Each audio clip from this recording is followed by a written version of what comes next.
What's up, guys? Mickle here, and we are finally seeing some exciting movement on the XRP price chart. In this video, I want to break down exactly what I'm paying attention to right now and what we need to happen for XRP to finally break out like we've all been waiting for. I am watching some macroeconomic events extremely closely right now, and these will be critical for whether or not XRP can finally move back up to where it should be trading at. In this video, I'm going to break down everything you guys need to be paying attention to right now, and this is going to be critical for what we're going to see in the crypto market over the next couple months. Guys, we also have some huge events coming up for XRP over the next couple weeks. I want to break down exactly what I'm watching right now because, guys, we are going to see some huge things in the Ripple SEC case as well as some other SEC cases that could have a dramatic effect on XRP's price. Guys, make sure to stick around till the end of the video to see that. You are not going to want to miss it. Like always, guys, if you're new to this channel or come here all the time, please take a second to hit the like and subscribe button down below. It goes such a long way in helping this channel grow, and it really does mean so much to me. Also, make sure to turn bell notifications on. I'm pretty sure YouTube's trying to shadow ban me, so this will make sure you guys don't miss any updates. If you guys are ever looking for a good place to buy some XRP, make sure to check out the link for Uphold down in the description of this video. Uphold is a great exchange and my favorite place to buy and sell XRP. Guys, with all that said though, let's jump right into the update, and I hope you guys enjoy the content.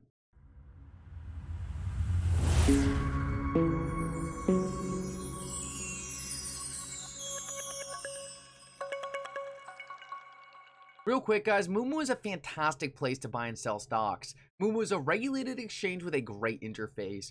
MOO-MOO is also running an absolutely insane promotion right now, where if you sign up with MOO-MOO using the link in the description of this video, you could win up to 15 free stocks. Guys, each one of these stocks could be worth up to $2,000, so do not miss out on this promotion and go sign up with MOO-MOO now. Guys, I want to start out this video and show you guys a critical exchange that happened the other day between Senator Toomey and Gary Gensler. Senator Toomey is going to hammer Gary Gensler on one of the most critical questions we have all been asking the SEC for the last couple years. Senator Toomey is going to try to force Gary Gensler here to try to define what makes Bitcoin different than any other cryptocurrency out here. Guys, I want to show you guys exactly what Gary Gensler says here. I'm going to kind of break down in between these clips exactly where Gary Gensler starts dodging questions. And guys, I think you guys are going to understand that Gary Gensler knows most cryptocurrencies are outside his jurisdiction. He's simply answering these questions to try to create more ambiguity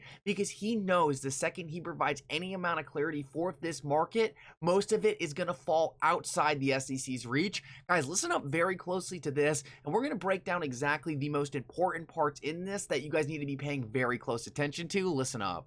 Chairman Gensler, in your written statement, you acknowledged, as you have in the past, that there are some tokens that are not securities. And I know your view that whether or not a digital asset is a security is a facts and circumstances analysis. I know your view that the SEC has very broad authority. But you've also made it clear in the past that Bitcoin is not a security. Now, some SEC staff have also previously said that Ethereum is not a security.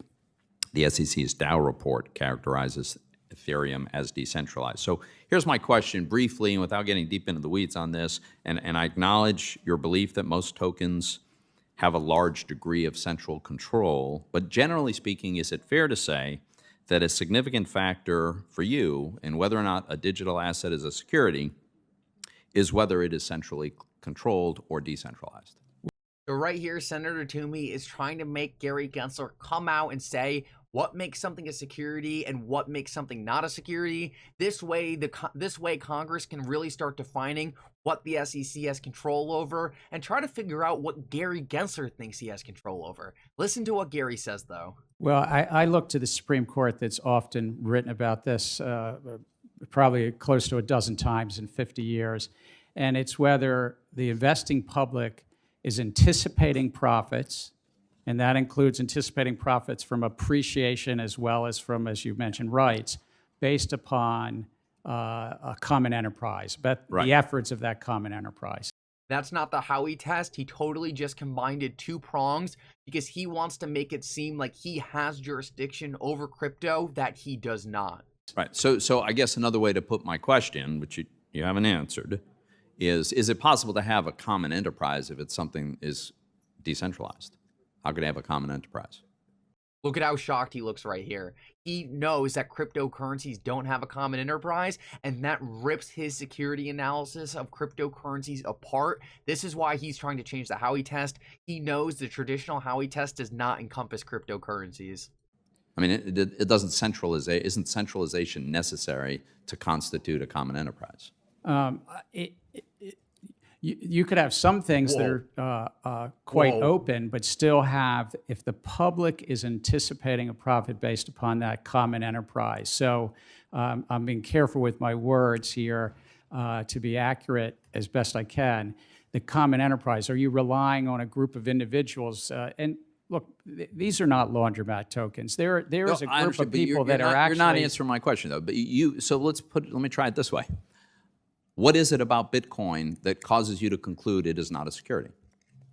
Well, one is there's no group of individuals in the middle. Right, it's there's decentralized. no group of individuals in the middle. Right.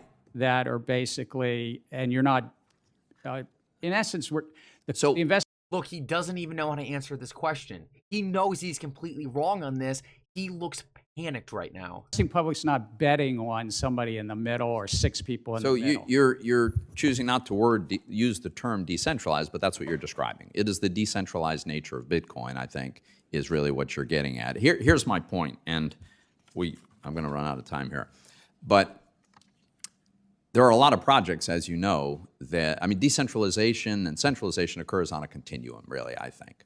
And you've acknowledged that there are tokens, plural, that are not securities. I think it's because of this centralization that you come to this conclusion. And my point is, it is not reasonable to fail to provide clarity, to provide the definition of exactly where on this continuum you have a sufficient common enterprise that it qualifies as a security and where you don't. You've said Bitcoin doesn't. Some of your colleagues have said Ethereum doesn't. But a reasonable developer who wants to comply with this doesn't know where that line is drawn. So I think we're... And that's the most important part. I'm going to cut Gary Gensler off right here.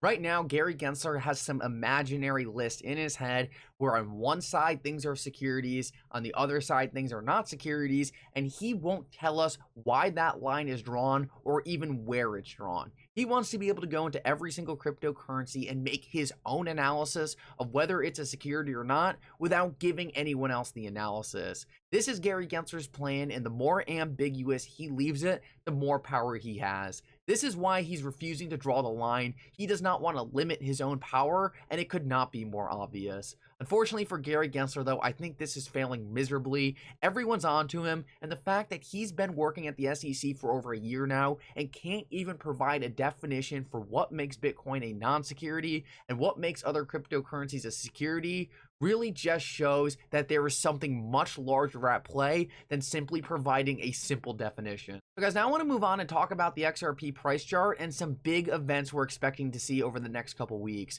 First, we know we're waiting on Judge Torres's ruling on whether or not Ripple is going to get the Bill Hidman Ethereum free pass emails. Now, we have been waiting on this for a while now, but this decision really should be coming any week. The other big thing we are waiting for is we are waiting to see whether or not Library is going to win their summary judgment motion against the SEC. Guys, if Library does win this is going to be a massive problem for the SEC. This Library case really should have been an easy case for the SEC. They're going after a very small project, and if their theory was at all correct that cryptocurrencies are securities, then this should have been a pretty easy case for them.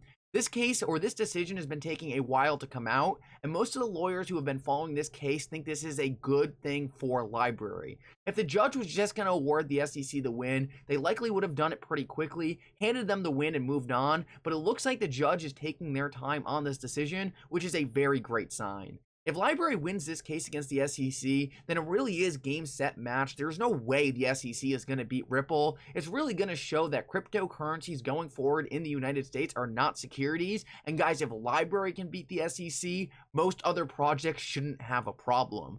I want to quickly show you guys the XRP price chart because with those bullish events coming around the pipeline, and we should be expecting a settlement at the end of September if we are to get a settlement, then we can see that the XRP price chart looks like it could be ready to make a big move. Now, this symmetrical triangle we were watching on this channel a long time ago, and XRP ended up rocketing out of it. Now, we have been watching this much longer triangle for years now, and guys, this thing is coiled up and ready to rip. As we can see, XRP has bounced off this top resistance about 4 times now, and is now making contact with it again.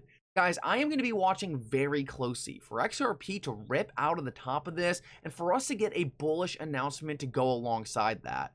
Guys, if we are to fall back into this thing, we still have some more time to bounce around in here. But guys, sooner or later, we are going to have to push above this resistance. This thing has been holding us down forever. It seems like we're never going to break out. But guys, that's what XRP does. It does nothing forever. And then like that, boom, it rips. And guys, I think we could be coming close to XRP breaking out of this resistance, and that could line up perfectly with a massive event in this case. Now, I do want to point out that even with everything going on in the market right now, and guys, there is a lot going on in the market right now, XRP is held very stable over the last 90 days. If we take a look at what's happening in the traditional market, we can see there is all out panic. Guys, we are seeing more panic right now than we saw in 2009. That is literally when our entire financial system melted, fell apart, crumbled. And guys, we are seeing that level of panic right now. The fact that XRP is holding stable in this range, coiling up, trading sideways, is a very good sign considering what's happening to some of the most profitable companies in the world.